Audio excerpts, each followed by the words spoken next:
Civil unrest is erupting in cities across the United States. Lu Xin is identified as a host and journalist at the state-run China Global Television Network. Focus on the state-run part and you will appreciate that the journalist description needs to be taken with a grain of salt. Let the record show, however, that Lu Xin is very, very good at what she does. And what she does, in flawless English, is reflect the official Chinese view of the United States. She told Sunday Morning special contributor Ted Koppel, if you go on the social media there are a lot of people who are asking, what is it about American democracy and freedom? You think that you are the beacon of the free world? And yet when it comes to a lot of the issues that we are seeing now, it seems that there is a great degree of hypocrisy. When you speak of the perceived hypocrisy, what do you mean? Koppel asked. They talk about everybody having the right to be equal, that people should be free, all of these democratic values that the United States have been promoting around the world. And yet, when it comes to human rights, when it comes to protecting people's lives, protecting people's health, it seems that it is not number one when it comes to protecting the lives of the American people. Koppel notes, it's a little irritating to be lectured on human rights and the sanctity of life by a Chinese government representative, but the United States government was late in recognizing the enormous threat posed by the coronavirus, and the U.S. does have one of the highest pandemic death rates in the world. Now, since a little more than a week ago, here and overseas there's been the mounting public outrage over the police killing of George Floyd. Sometimes, what we treat as separate crises, our friends and adversaries overseas view as part of an overall pattern, often with one common thread, Donald Trump. A recent political cartoon from China's CGTN focused on the pandemic, Mr. Trump preparing to inject a critically ill Uncle Sam with a giant hypodermic labeled, "Blame China." It's in harmony with a growing chorus of bristling resentment among America's oldest friends and allies. Take this image of President Trump with his knee on Lady Liberty's neck, which ran in the Toronto Star.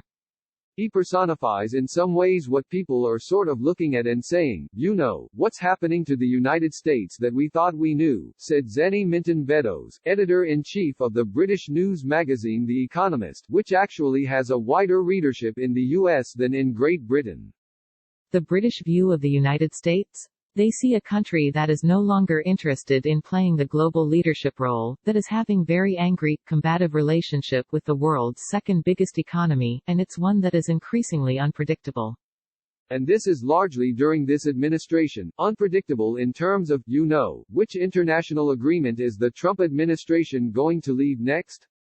It's a long list, and growing longer, the Iran nuclear deal, the Paris Climate Agreement, the Open Skies Treaty, the World Health Organization.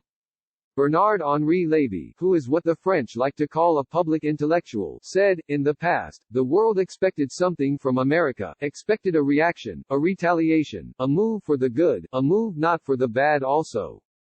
America was a force on the world. Today, no. The shining city up on a hill is barricaded inside its borders, looking inside of itself, and turning its back to the rest of the world. Koppel also asked Jorge Castañeda, who was Mexico's Secretary of Foreign Affairs in the early 2000s, is there a feeling in Mexico that America has changed?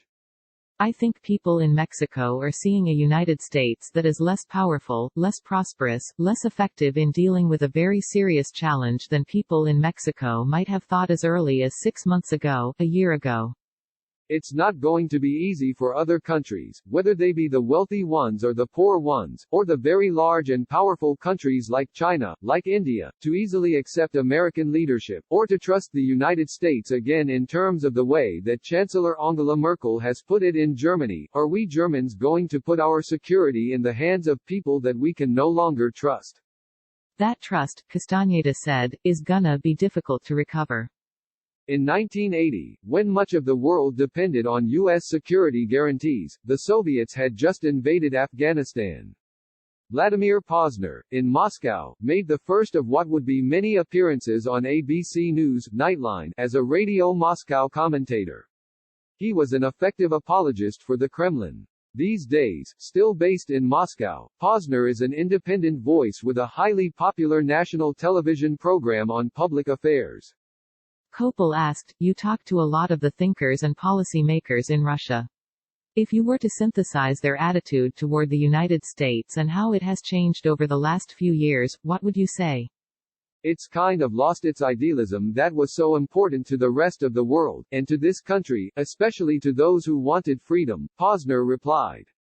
Back in the days when you and I used to speak to dissidents, and the generation that followed, there was a feeling that somehow America has gotten off the track that made it America and made it so attractive to the rest of the world. The economist Zanny Minton Beddoes has similar concerns. I think the view of the United States has changed quite sharply in the era of President Trump, she said. Her magazine has an affiliated research unit that grades nations according to the quality of their democracy. In 2016 it downgraded the United States to the level of a flawed democracy, due to, it reported, a further erosion of trust in government and elected officials. I spent, 20 years living in the U.S., my kids have American passports. I love America, Beddoes said.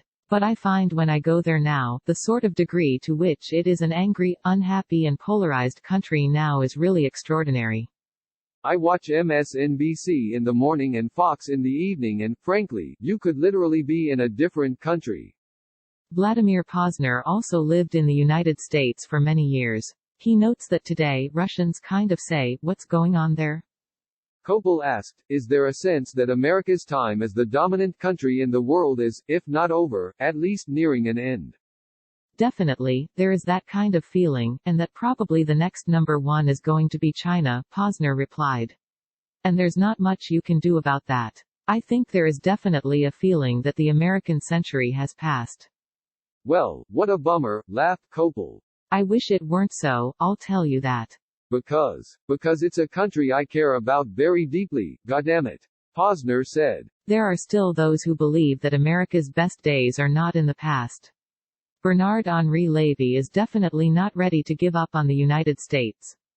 No, the values of America are still there, embodied by real women and men, embodied by institutions. And I'd even say my prediction since the beginning is that the time of Donald Trump will be shorter than his supporters believe.